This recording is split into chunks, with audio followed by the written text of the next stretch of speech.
Well, this sucks. Chet's out for the season with a Liz Frank injury, basically a broken foot.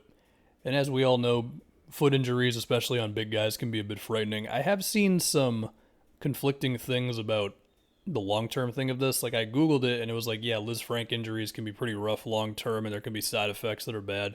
But then I saw somebody on ESPN who was like, assuming that the surgery goes well, he should be able to make a full recovery. And also Brian Suterer, who's the injury guru on YouTube, he also expressed not like a lot of concern, but some concern about moving forward and all that. So we'll see. Again, of course, I'm not a doctor, and I guess I can also say that to the idea of like, can this be a sign of future problems for Chet because of his, dealing with the physicality of the NBA? I mean, from my eyes, it seems like he just landed on his foot weirdly. But if you wanted to go all in on like, well, the second that he had contact with LeBron on a drive, he was knocked off his spot. It put his body in an awkward position. Therefore, that's why he landed on his foot weirdly. I don't know, man. So anyway, this basically just sets Chet's whole career back by a year, which is not the first time we've seen this. So Ben Simmons, Blake Griffin, Joel Embiid for a couple years, of course. Those guys were awesome the second they eventually showed up. With Blake, it was a knee injury, not a foot injury, if that matters. So what can we expect from Chet now? Well, we can expect a lot of reports that are hopefully positive about the process and all that. But as far as when we do see him again, I would imagine his IQ is going to be fine. I mean, he's going to be within their whole thing for a year. And so as a result, he can study defense, he can study the offensive sets. He already was a very smart defensive player who was already having like great position on drop coverage. And I mean, we saw like the double-handed blocks and the timing and on the help defense. Like he was so good at that stuff. So mentally, I would imagine he could be even better at that stuff when we eventually see him for the first time in the NBA. From a physical standpoint, like, could he be a step slower? I don't know. It all depends on recovery time and all that stuff.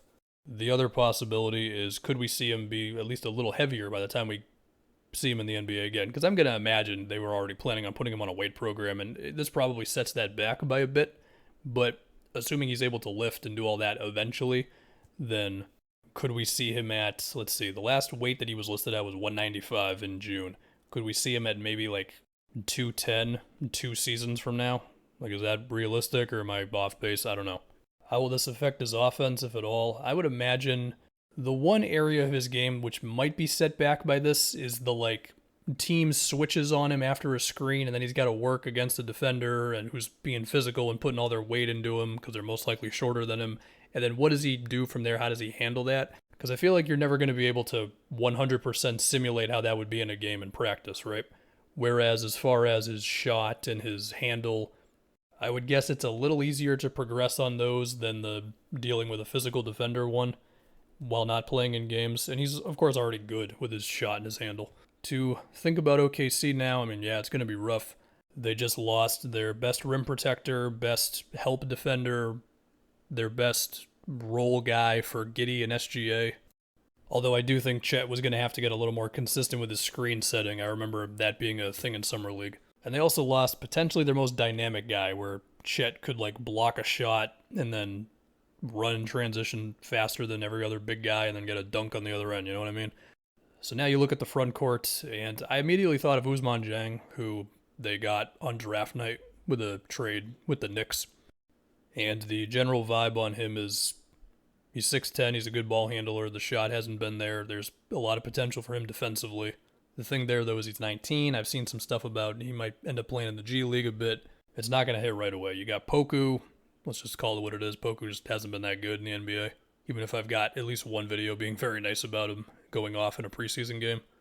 Also got Jeremiah Robinson-Earl and Darius Bazley. There are minutes to go around. The reason for it, of course, sucks, but there are minutes to go around for these guys right now.